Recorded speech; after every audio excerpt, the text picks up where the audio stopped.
শুভ সকাল আমার প্রিয় বন্ধুরা। কোচবিহার জেলার ছোট্ট একটা গ্রাম থেকে আমি পিঙ্কি আর আমার ব্লগ চ্যানেলে তোমাদের জানাই অনেক অনেক স্বাগত আর আমার অনেক অনেক ভালোবাসা। আশা করছি সকলেই তোমরা সুস্থ আছো, ভালো আছো, আর আমরাও ভালো আছি। তা ঘুম থেকে উঠে তো জানোই প্রতিদিন ওই ছাগলকে খাবার দিতে হয়। তো 2 দিন থেকে চাপড় আনা হচ্ছে না, মুড়ি চাল এগুলোই আজকে সকালবেলা দেবো। তাই দেখো একটু মুড়ি নিলাম আর একটুখানি চাল নিলাম, এখন ছাগলটাকে খেতে দিতে যাব, কারণ সকালবেলা ঘুম থেকে উঠে বেঁধে আগে ওকে খাবারটা দিতে হয়। তো চলো খাবারটা দিয়ে দেই। আর দেখো কি পরিমাণে আনি আনি বৃষ্টি দাঁড়া। হচ্ছে কালকের থেকে, মানে বাড়ির কান্নাকাটি অবস্থা তো করে না, শেষ, ভালো লাগে বিশেষ না। করে উঠানটার অবস্থা।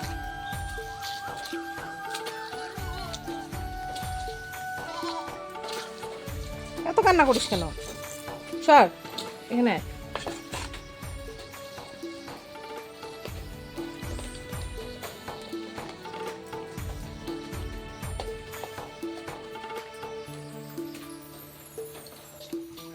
আর এই বৃষ্টি বৃষ্টি, ইস, আর ভালো লাগে না এত বৃষ্টি। তবে এই সপ্তাহটা পুরাটাই নাকি বৃষ্টি হবে, দেখি। কালকে তো বৃষ্টি হালকা হালকাই ছিল, কখনো হয়েছে কখনো হয়নি, কিন্তু রাত্রিবেলা মানে অর্ধেক রাত্রের থেকে এত বৃষ্টি, এই যে এখনও বৃষ্টি হচ্ছে। বৃষ্টির দিনে না ভালো লাগে না, এই কাদা জল।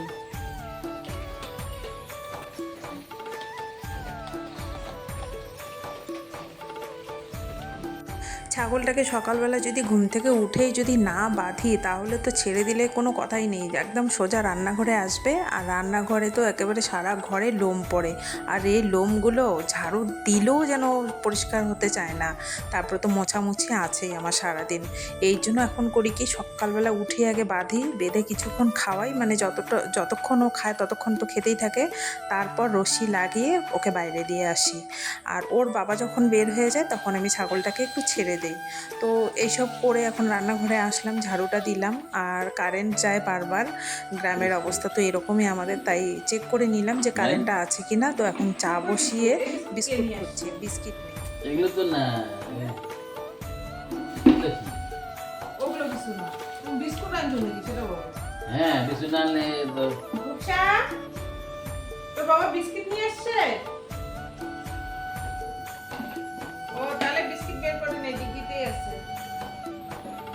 জানো তো বন্ধুরা, এখন এমন হয়ে গেছে বিস্কিট থাকে না আমাদের ঘরে, আর চা দিয়ে বিস্কিট না দিয়ে খেলে আমার একটু ভালো লাগে না। যতই মুড়ি হোক, চানাচুর হোক, যেটাই বলো না কেন, অন্য কিছু দিয়ে আমার ভালো লাগে না। দুটো মেরি বিস্কুট খাবো, একটু চা খাবো, ব্যাস শান্তি। কিন্তু আমাদের ঘরে এখন বিস্কিটই থাকে না।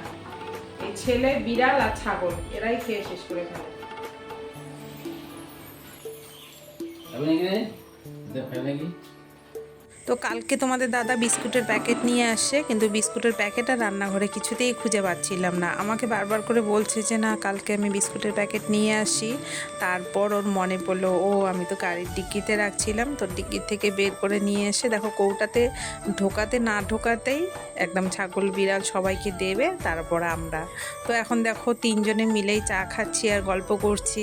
এতদিন তো ফোনে ফোনেই গল্প করতাম মেয়ের সাথে, তারপরেও আজকে কত গল্প কত কথা, মানে মা মেয়ের প্রচুর কথা। আর তোমরা তো জানোই আমার মেয়ে আমার সাথে, আমরা মা মেয়ে কম, বন্ধুত্ব বেশি। তা মেয়ে বলছে মা একটু আলু পোস্ত করো আর একটু আলু মানে ক্রাঞ্চি ভাজা করো।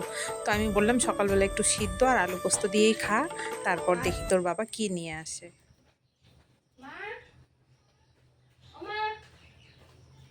মা, কি বাজারটা নাও। বাপরে বাপ কি ভারী। ওই মাছের ব্যাগ কোথায়? ওটা ওদের দিয়ে আমাদের বিড়ালের জন্য মাছ আনে নেই? আনছে চল বোধহয়। রান্না করে নে। আর এটার মধ্যে ইসে আছে, ওদের আই থিঙ্ক কিছু একটা আছে।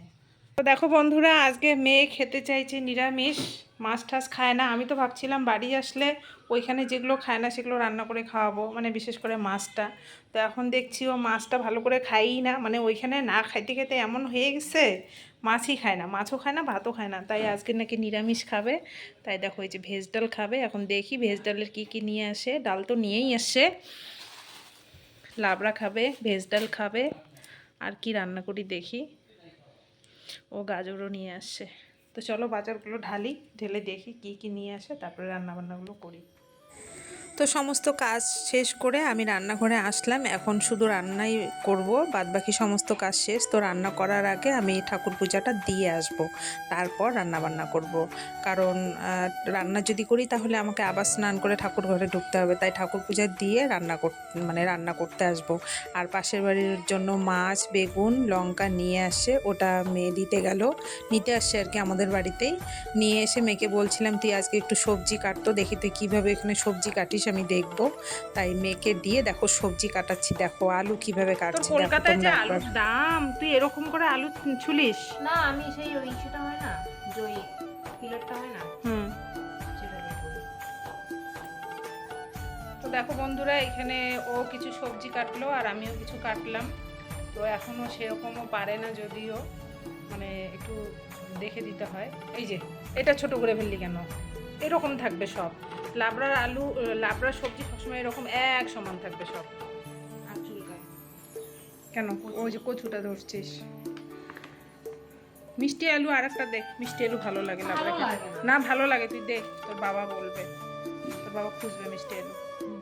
ব্যাস। আমাদের রাজবংশীর ভাষাতে না একটা কথা আছে, যার জন্য রাঁধিলুং বাল্লুং ভাত, মানে সেই আর কি খায় না। তো এই মুহূর্তে আমার শ্লোকটা মনে পড়ছে না, কারণ এই বাড়িতে দেশি ভাষা বলাই হয় না, ধরতে গেলে একদমই বলা হয় না। ওই বাবার বাড়িতে গেলে একটু বলি, তাছাড়া তো বলা হয়ই না, সবসময় এই ভাষাতেই কথা বলি। তাই শ্লোকটার মনে পড়ছে না। মানে মেয়ের জন্য এত জুতপাত করে রান্না করলাম, মেয়েই লাস্টের ভাত খাবে না, কারণ ওই ডাল হয়ে গেছে, লাবড়া হয়ে গেছে, সেটাই ও পুরো পেট ভরে খালি মুখে খেয়ে ফেলছে। ডাল খেয়েছে 1.5 বাটি, লাবড়াও খেয়েছে 1 বাটি। তো এতটুকু খেলে তো এমনিতেই ভাত খাওয়া কমে গেছে কলকাতায় গিয়ে, তার উপরে আবার এই ডাল লাবড়া খেয়ে পুরো পেট ভরে গেছে। তো ও তো খাবে না, কি করা যাবে, আমাদের তো খেতে হবে। তাই এখন বড়া ভাজছি, ও দুটো খাবে আর আমরাও খাবো। তো ভিডিওটা বন্ধুরা এখানেই শেষ করছি। কেমন লাগলো কমেন্টে কিন্তু অবশ্যই জানিও। আর সকলেই তোমরা ভালো থেকো, সুস্থ থেকো, এই কামনাই করি ভগবানের কাছে। ভালো লাগলে একটা লাইক, কমেন্ট, শেয়ার করে দিও। আজকের মতন এখানেই বিদায় নিচ্ছি। আবারও তোমাদের সাথে দেখা হচ্ছে পরবর্তী কোনো ব্লগে।